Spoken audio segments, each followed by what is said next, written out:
Hi guys, you are very welcome to the second part of our Gem Christmas cake baking series. I hope you're all well. Good evening, hello, we have some people joining us.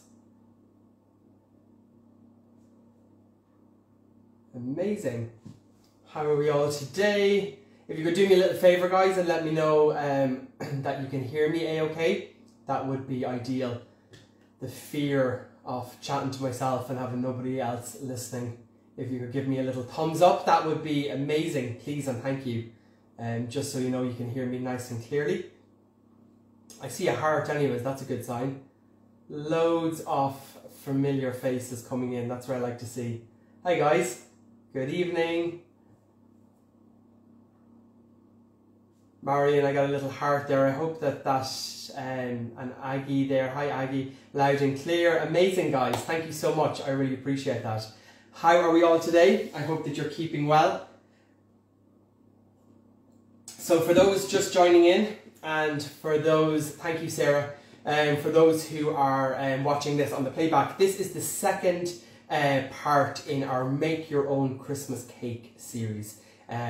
As I said on the last call, this was an idea that I came up with during the year, because it's always a very popular question that I get asked from a lot of people, is in how do you make Christmas cakes, or what do you do? And there's this fear around making Christmas cakes and lining your tin 700 times with cardboard and all those things that you do not need to do. So on the first part of our cake series, which you can jump back in and watch, it saved on the Gem page on the Reels. It's basically, we are soaking the fruit, or we were soaking the fruit and just preparing some fondant decorations that we're going to be using for decorating the cake. And I believe that was maybe over 2 weeks ago. So my dried fruit has been soaking. It's been in my little tub here since. So it smells sensational. It smells so good. For those who may not have tuned in the last time, you can rewatch that, but I just soaked the Gem fruits with some sherry. We touched on this in the last video. You can use alcohol, you can use whiskey, brandy, you can use non-alcoholic drinks as well. You can use herbal tea, you can use fruit juice, depending on what it is that you prefer, okay? So our fruit is done, and would you believe it, this is actually the easiest part. Obviously the next one, the third and final series, is going to be rolling the fondant and the marzipan and all that stuff, so there's a little bit more skill involved. This is basically just mixing everything together. Before I kick off, I always get pure nosy. I love to know where people are tuning in from, so if you want, you can let me know what part of the country or what part of the world you're tuning in from. I'd love to know, and I'd love to know as well, have you started your Christmas cakes? Have you are you waiting to make this one, or what is your plans when it comes to Christmas cakes and puddings? Have you started already, or are you going to give it another week or so? I'm still clinging on to the fact, as you can see here in the cookery school behind me, I have 0 Christmas decorations up yet, and I don't plan on putting any up for at least another 2 weeks. Christmas starts earlier and earlier, so yeah, 2 weeks I'll put my decorations up. But yeah, so you can let me know if you've started making your Christmas cakes or your puddings, or what the plans is, or if you're going to wait and follow along with me today. As I said, the last series was just soaking the fruit, and today we're going to be actually making the cake batter. Now, anyone who's made a Christmas cake before knows that it takes in around 2 hours, depending on the size of your tin, to bake the cake. So obviously we're not going to be sitting here making small talk for 2 hours. So what the plans is, I'm going to line the tin, get it prepared, show you how to make, hi Vanilla, show you how to make the Christmas cake batter, the mix. And then we're just going to pop that into the oven, and then we leave it at that. But again, don't worry, before I log off, I'll be letting you know what to do when your cake is done, and how to store it and get it ready for our third and final series, the decorating of the Christmas cake. Okay? So now, without further ado, I'm going to get started here. So I have my cake tin here. I am using a 20 centimetre cake tin. I'm going to move my tea out of the way. And I'm going to be lining that with some parchment paper. So this is one of your loose form cake tins. Really handy. And And what I do is I double line the base and the sides. I'm going to show you how to do that now with parchment paper. And then I will just put my cake mix in. The one thing about your Christmas cake, it doesn't really rise too much. And that's, I think, where a lot of people have a little bit of a panic going, oh, that seems like a lot of cake mix going into my tin. It doesn't rise a whole lot. As you know, Christmas cake is quite a heavy, dense, Moorish style cake. And the main flavour, again, are the lovely jam dried fruits that I soaked about 2 weeks ago. So now, to get started, firstly, what I'm going to do is I am just going to give my cake tin just a rub with butter, and this is going to help the parchment paper just stick to the tin. Now, everyone, I appreciate, if this is like apple pies, everyone has generally a traditional Christmas cake recipe, or they've made one with their mum or their granny, or, you know, so of course there will be variations between my recipe and your recipe, and I suppose that's what makes every Christmas cake unique as well. So I have just greased my tin with a little bit of butter, and that is going to help my parchment paper to stick. So I've taken a good long sheet of parchment paper here.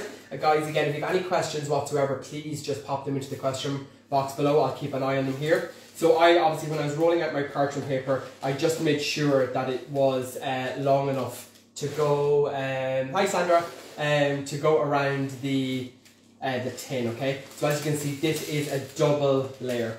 So I have just folded that. And again, the reason why we're kind of going a little bit heavy on the lining of the tin is that this is going to bake for about 2 hours. So you just want to ensure that you're kind of giving it the best possible chance that it doesn't, I suppose, burn on you as well. This is a low and slow Christmas cake. So the recipe calls, the oven is 160, 140 fan. So it is a nice low bake, and it will take the 2 hours. But this will have a lovely golden brown colour on top. But obviously, ovens vary, and we will get to that before we put this into the oven. So without further ado, I'm going to keep moving on here. So I just know now that my parchment paper has completely, it's long enough. So I know now I can put this on the inside.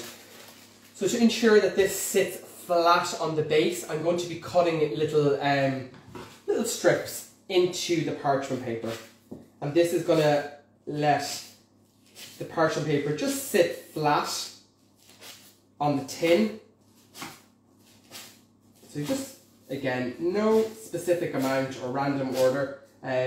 So I have just scored my paper there. So as you can see, the bottom of it, if I give it a little shake, I've cut just little strips along the bottom of my parchment paper. And I'm just going to line the inside of the tin now. At this point, you want to push down to ensure that those little flaps that we've cut out are sitting on the bottom of the cake tin. Now, if there is a little bit of an overlap of parchment paper, just snip that off if you find that it's too much. So I've just trimmed that ever so slightly. And if you need an extra little bit of butter just to kind of hold everything together, don't be afraid to go in there with that as well.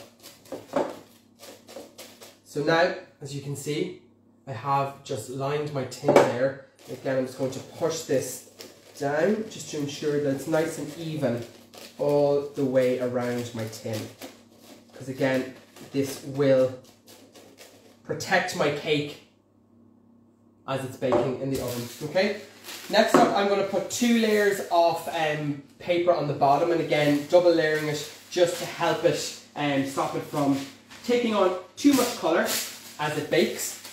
So what I'm going to do is I'm just going to fold my parchment paper in half, like so.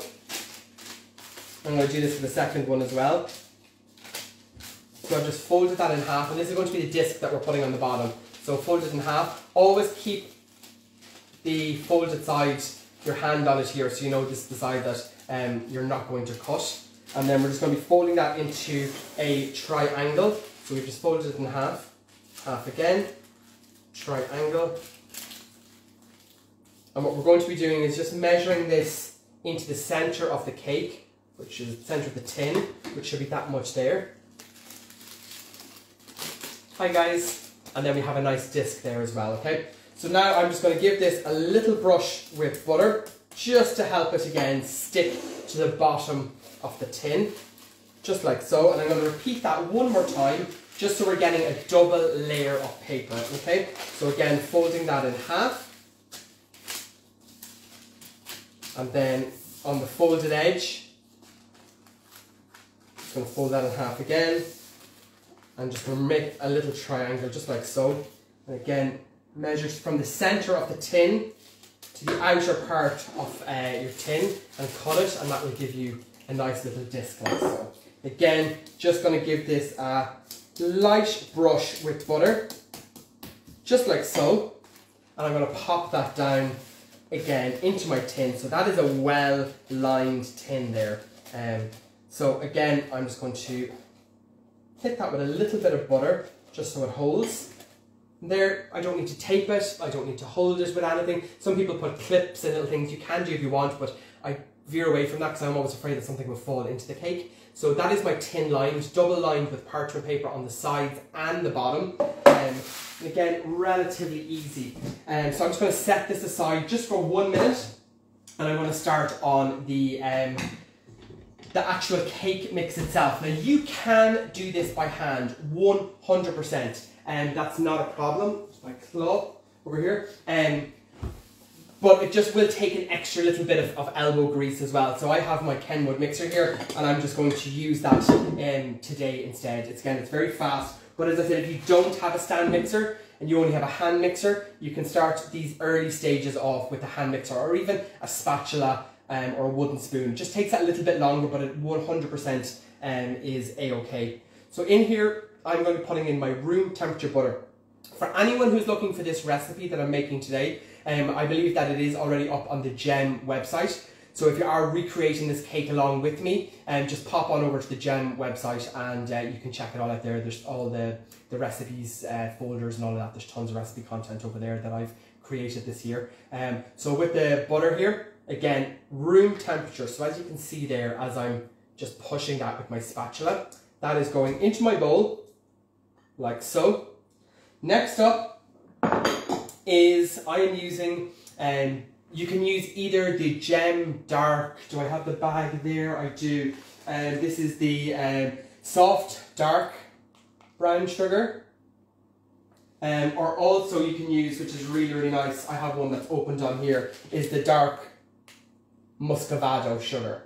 Okay, both of these really, really nice. When it comes to your Christmas cakes, you want to be using a brown sugar, something that's really dark, got extra molasses in there, because that's going to add a beautiful caramelly, treacly flavour to your cake. You can use castor or granulated, 100%, but it doesn't give the same payoff. Personally, I find with colour. So I'm using the Gem dark soft brown sugar. Muscovado works absolutely perfect at this point here as well. So just going to scrape all that sugar out of the bowl. And I'm just going to pop this onto my mixer with the, what's the difference? Fanula, do you mean about the difference in the light or the dark soft sugar and the Muscovado? Basically, it's the it's how sugars are processed. We touched on this actually as well on a previous Baking Gem Live about the different types of sugar. So if you're interested in that, you can check that out on the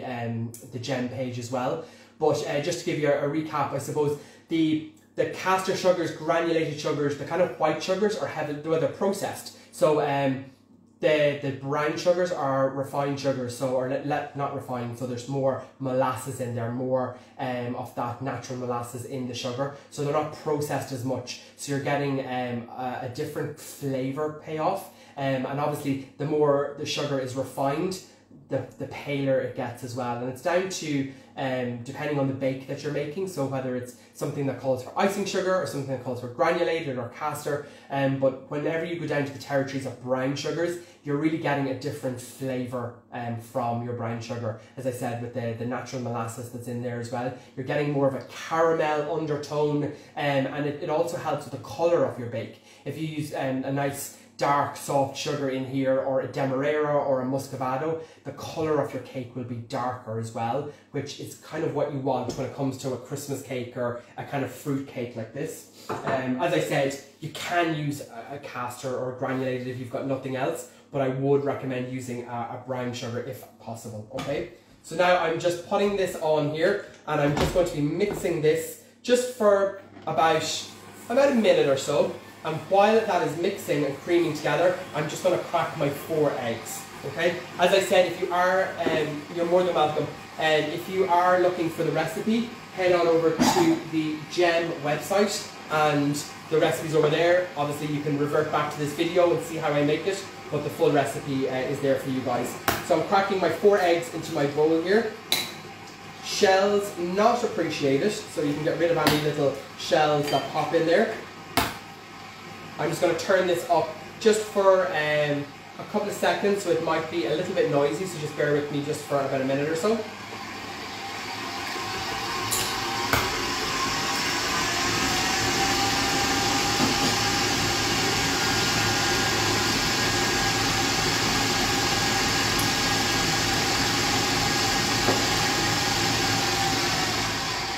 So whether you're making this by hand or in a machine, never forget to scrape your bowl down. Some of these attachments do come with a built-in scraper, but just like good old days, get in there with a spatula, scrape down your bowl, because what happens is you just have a layer of butter and sugar on the outside of the bowl there, so make sure you scrape that down. As I said, key is to have room temperature butter. It just helps speed things up as well. Sandra, was there a bag with all the fruit in we can use? Yes, absolutely. Do I have it here? I do. Or is this the one?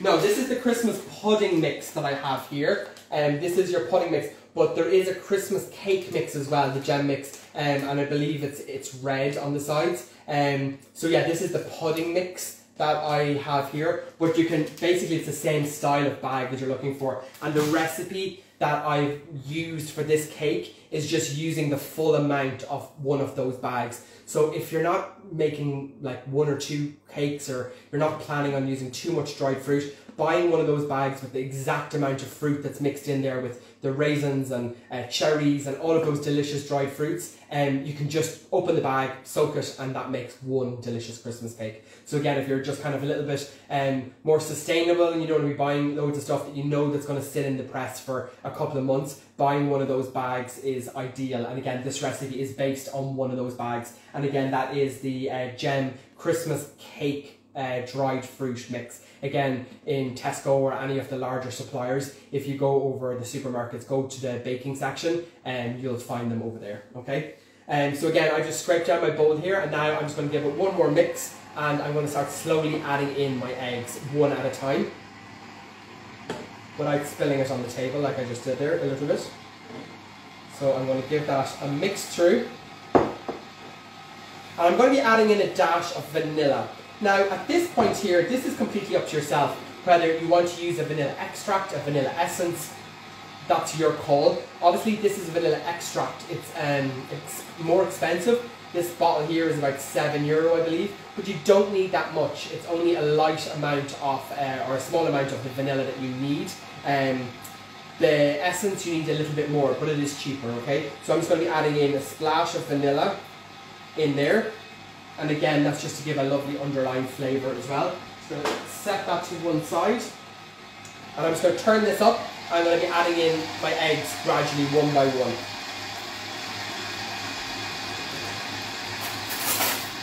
So if you are baking along, or you're watching this and you're going to be baking this at home, get your oven preheated. So my oven is actually just switched on there. It's set at 160, 140 fans Celsius. Get it preheated, and then once your cake is in the tin, straight into the oven, you're good to go. So I'm going to keep going here with my egg. Just going to turn up the speed again, so just bear with the noise for a second.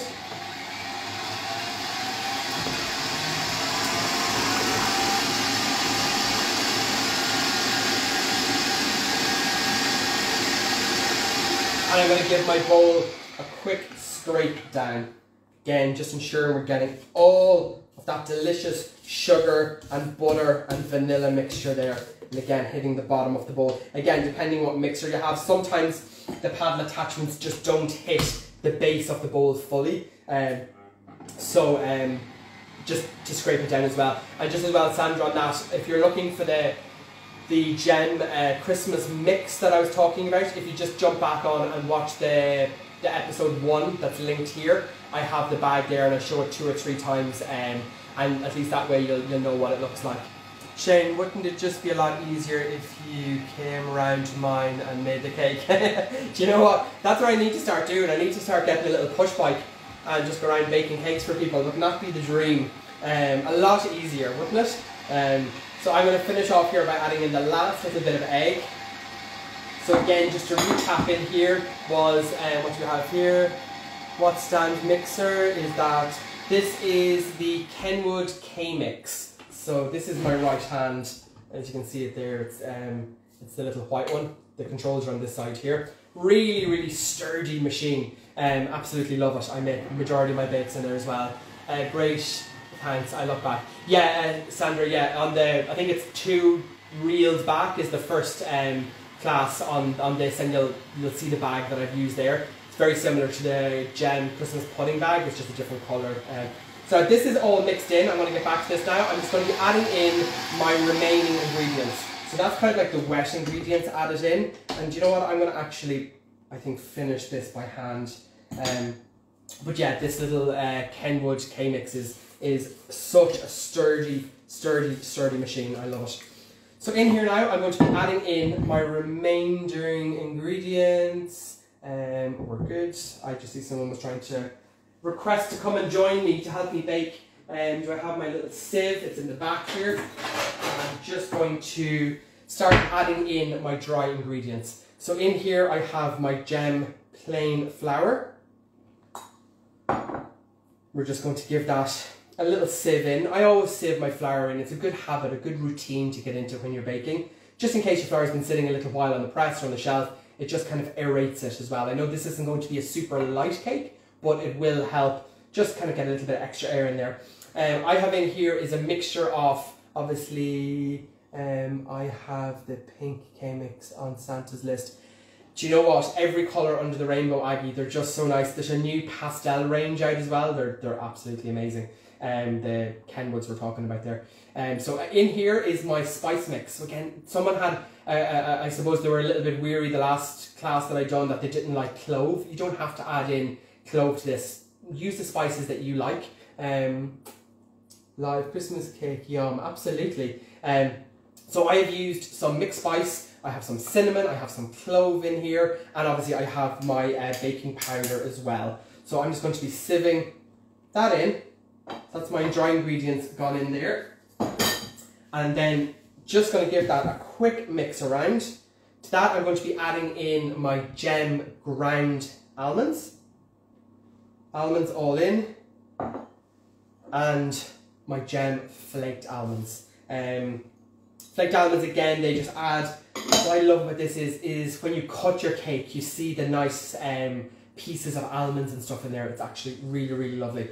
So now I'm just going to be mixing all of this together. Now you can pop it back onto your stand mixer here if you want. That's absolutely no problem. But it's just really handy to mix it all together like so. So you can see now I have a lovely cohesive, well mixed, really fragrant base that I'm using there. And then finally, I'm going to be adding in the star of the show. And that's my gorgeous dried fruits that I soaked, I think it was 2 weeks ago. So at this point, all of the, put that underneath there, all of that delicious fruit has soaked up that sherry that I've used. And again, as I touched on, if you're using a fruit juice, like an orange juice or whatever, heat it up slightly, and always that will help, I suppose, speed it up. Tea is another lovely one. Earl Grey tea, jasmine tea works really, really well. Now I've added flaked almonds in here. If you want to add in whole almonds chopped up, if you want to add in a different type of nut, you can get creative. I wouldn't change the recipe too much in regards to like the butter and sugar, flour, all that kind of things, but like your nuts and stuff you can play around with as well. So that is now my mix, made in minutes. That's what I love, very, very easy, okay? And next up, I'm just gonna grab my tin, which I have pre-lined here. I'm just gonna spoon my cake batter now in here. Always, always, always ensure that you've scraped the bottom of your bowl. The last thing you wanna do is get to the bottom of the bowl and realise there's a layer of butter there. So you just want to ensure that when you are scraping it that you get a good mix there, okay? So now I'm just going to start spooning this into my prepared tin, like so. And as I said, this will come nice and high in the tin, so don't be worrying, because I said this cake really is more of a heavy Moorish cake than it is a light kind of spongy cake, okay? So now I'm going to clear off my table. I'm just going to pop this here, clean up my mess, and I'll show you what this looks like. I'll move my cake mix out of the way. So now in here I have all of the cake batter. So what I'm going to do now is just grab a spoon, and I'm just going to spread that. Spread that around. Make sure you're pushing it down, that it's actually reaching the bottom of your tin, okay? So again, pushing that all around, like so. And this really does come up to almost the top of the tin. Use a good deep tin if you have it, more so than a shallow tin, okay? So I'm just going to carefully lift this up here just to show you. There's the money shot right there. So that is the Christmas cake batter done. And again, the hero ingredient here was the gem cake mix that we've used. Shane, would I be able to drive? I'd say you would be, you should be alright.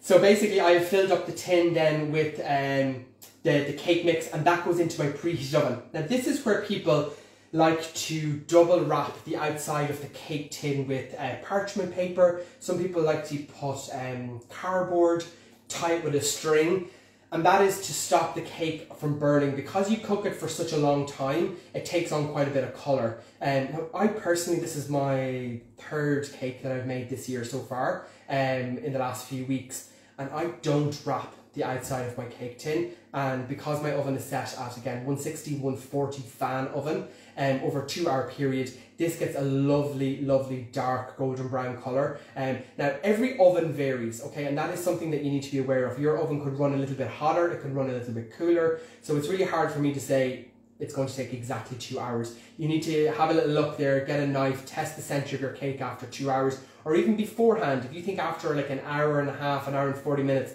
that your cake is taking on quite a bit of colour on top, then at that point what I generally do is if you just take a disc of tin foil, and you can make a disc and put that on top of your cake in the oven, and that stops the top of your cake taking on any more colour. Now remember, we are going to be covering this cake with marzipan and with fondant icing as well before we decorate it. But generally speaking, as I said, every oven differs. Some run hotter, some run a little bit cooler. So for my oven here at 160, 140 fan, it's a 2-hour bake. So I'm going to pop this in here now for, I set my timer.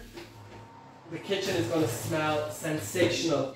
Now I'm just going to put this on, because if I don't put on the timer, I'm 100% going to forget how long it's in for. So that is timer set for 2 hours, and that is, I have my wipes here, just going to give the table a clean down. That is the cake ready to rock then after that stage. So obviously, as I said, we're not going to be hanging around here for 2 hours waiting for that cake to bake. So if you are baking this at home yourself, just again, get familiar with your oven, so you know if it runs a little bit hotter in most recipes, that you might need to bake it a little bit less, or if your oven runs a little bit cooler, then you might need to bake it just a little bit longer as well.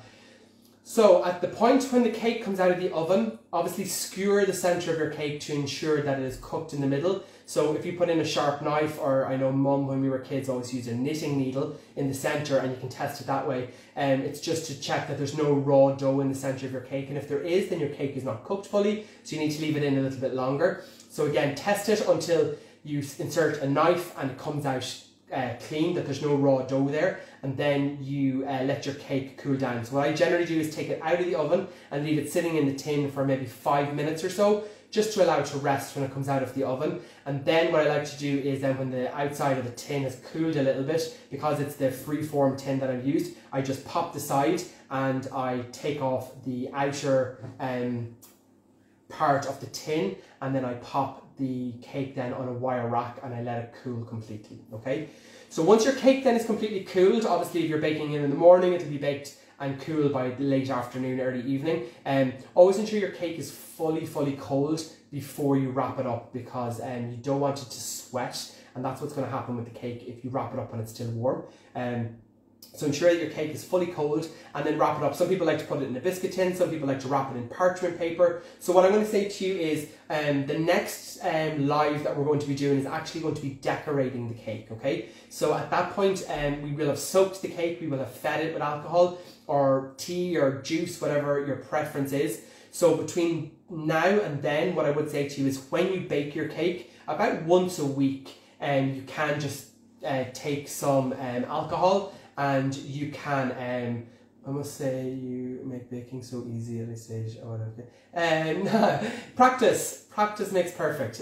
When you practice something long enough, it becomes quite easy. But no, I know what you're coming from. Sometimes, yeah, I forget that I do it every day, 10 times a day. But thank you for that.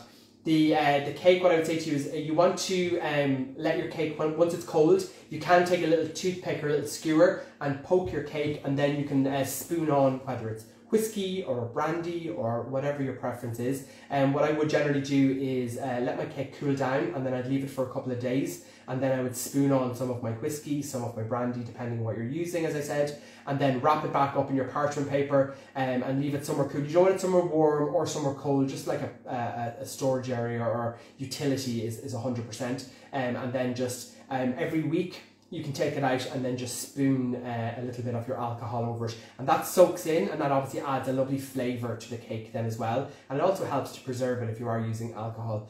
What I would say to you is a day or so before you plan on icing your cake, which will be our next class, I would refrain from feeding the cake. By pouring alcohol onto the cake, you are softening it up, and it just leaves it a little bit more difficult to cover and move if the cake is wet with alcohol inside it. So yeah, a couple of days before you plan on icing the cake, what I would say is I wouldn't feed it with alcohol. But generally between now and the next live, which I believe is in a few weeks' time, you definitely can feed your cake twice, up to 3 times with alcohol if you choose to.